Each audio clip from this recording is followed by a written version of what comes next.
In the opening scene, a little girl named Lainey is seen running around the farmland, picking up an apple among the rotten ones. She heads back home with an apple in her hand, and gives it to her mom, Jessica. The mother rolls her eyes as Lainey has been collecting way too many apples that go uneaten, and tells Lainey that they don't need them. Jessica is a single mother with 2 young children named Lainey and Mason. The small family lives in Jessica's late grandma's house in the middle of nowhere, and as a former drug addict, Jessica is struggling to get by and is planning to move out of town, in hopes of getting a good job and starting anew. As she is moving out, she throws all the food inside the car, before working on clearing up the pantry. The house was so old and damaged that the pantry door doesn't open from the inside, so to keep it from closing, Jessica blocks it with a brick. She starts to throw all the things inside a garbage bag, when she sees her grandma's Bible, and decides to keep it. But unbeknownst to her, the brick wasn't tall enough to hold the door. The door slowly starts swinging shut, and locking her in. Lainey, listen. Jessica turns on the lights and calls for her eldest daughter, Lainey, to open the door for her, but the young child isn't strong enough to twist the rusty knob. So Jessica tries to open and kick the door, but it wouldn't budge. As soon as she notices the door's unscrewable hinges, she shouts for Lainey, and instructs her to get whatever tools she can from the red box on the porch. Lainey fetches her a screwdriver to loosen the door hinges, but she is unable to do so because the screwdriver is not the right one for the screw. After some time, we see Jessica sitting down, seemingly have given up. But then, Lainey announces that her daddy, aka Jessica's ex-boyfriend, Rob, is at the house to fetch his toolbox. With no other option, she asks for his help. This is yours. Thanks. I'm just kidding. Calm down, Jessica. Rob the ex is a drug addict, and thus, Jessica gatekeeps him from interacting with their children. Case on point, he is currently high and he's brought a fellow addict friend of his, Sammy, to the house. What makes it even worse, Sammy is a convicted child molester. But despite it all, Rob still tries to get back together, saying that Jessica is too much of a snob now, because she thinks she's better than them now that she's clean. In his mind, they were a power couple back when they were both still drug addicts, and he wants them to be that way again. When she refuses his advances, he gaslights her for being an incapable mother for getting stuck inside the pantry, and slaps her. She tries reaching her phone to call emergency, but he violently scoops her up and locks her inside the pantry before she could. Hearing all the noises, Lainey comes downstairs and Jessica instructs her to lock herself and her brother Mason in her room. Rob also doesn't stop there. He begins stabbing nails through the door, impaling Jessica's palm and causing her to scream in pain. She can also hear Sammy offering to take the kids to his place, and desperately begs Rob to keep Sammy away from their kids. Once he's done, he slides a packet of drugs into the room, and tells her that he's going to leave her locked in until she starts using again. Jessica doesn't get a response from Rob after that and hears the front door close, which means the men have left. She wraps her wounded palm with table napkins, and after a while, she hears someone's footsteps running downstairs. It turns out to be Lainey, and the daughter innocently asks her what she's doing in the pantry, and informs her mother that the pantry door has been boarded shut, making it impossible to open. The only thing Jessica could do for now is instruct her child to lock the front door, but we're not sure if little Lainey understands how to do this. To make it even worse, she can't seem to find Jessica's phone anywhere. Being very young, Lainey is scared to go to the bathroom alone, and so when she couldn't hold in her pee for much longer, she pisses by the door, and begs for Jessica to not get mad at her for doing so. A few hours later, Lainey announces that she is hungry. Meanwhile, all the food in the house has already been packed inside her car, which Keith Rob has stolen. The only sustenance left in the house is jars of Jessica's grandma's apple butter, and a bottle of liquor. She pours some apple butter onto a plate and slides it through the door, enabling Lainey to eat and asking her to feed baby Mason too. When night comes, we can see the poor mother lying on the floor to sleep. As it turns out, Lainey is lying on the floor right outside the door, because she is scared of sleeping on her own. On the next morning, she feeds her kids with more apple butter, and realizes how bad her wound has gotten. She asks Lainey to fetch her something strong and metal, but the child doesn't seem to comprehend what she means. The little girl keeps fetching her the wrong items, which frustrates Jessica and causes her to yell. When she hears Lainey cry, she apologizes immediately. Soon after, Lainey comes back carrying a screwdriver she found outside the house. With newfound hope, Jessica starts to chip at the floor tiles despite her hand injuries. She is confident that she can get out if she keeps digging.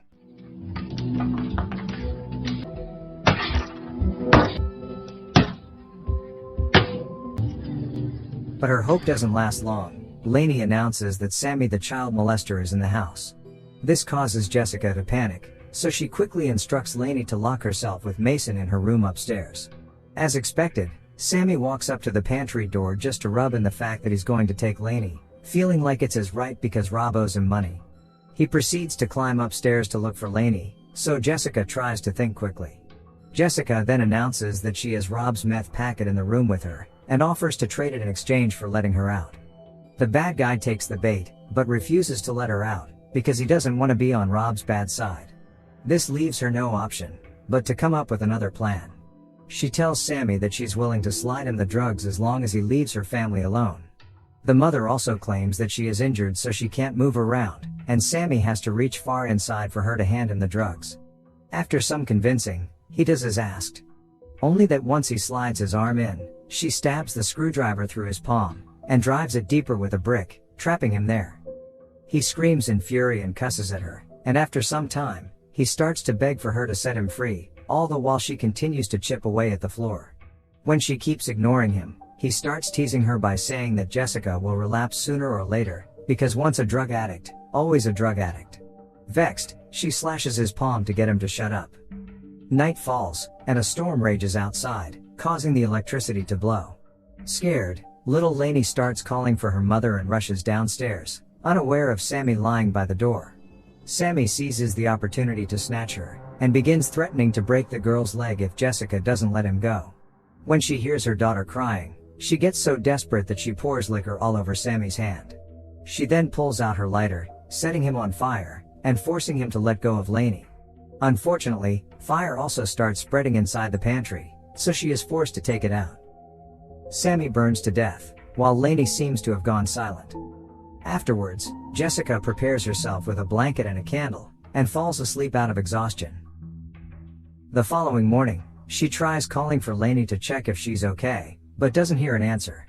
The whole ordeal takes a toll on Jessica, so she opens the drug packet, and is about to take it, but she backs out when she sees the Bible. Jessica then notices a dollar bill stuck in between the pages of her grandmother's old Bible. She goes through the holy book, and discovers a plenty of dollar bills stuck inside, serving as bookmarks for passages her grandma wanted her to read to remind her to stay strong. Also, she finds a note which contains a special recipe on how to make the best apple butter. She got emotional by the gesture, and ended up throwing the book at the cross hanging at the end of room, because this discovery won't help her escape. The cross breaks, and when Jessica moves to pick it up, she notices a leak in the ceiling. She tries ripping the wood planks apart, and discovers that it isn't hard to do so, because the ceiling wood is weak and soaked in water. An idea springs to mind, so she checks on Sammy to make sure he's dead, before pulling the screwdriver off his hand. Up next, she continues to pick away at the ceiling, until she creates a hole through.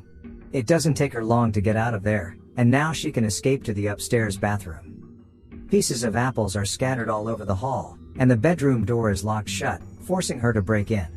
Once inside, she witnesses how the bedroom is a mess, and there is a mound buried underneath layers of blankets. She prepares for the worst as she uncovers the blankets one by one, until she finds her two children there, lying still.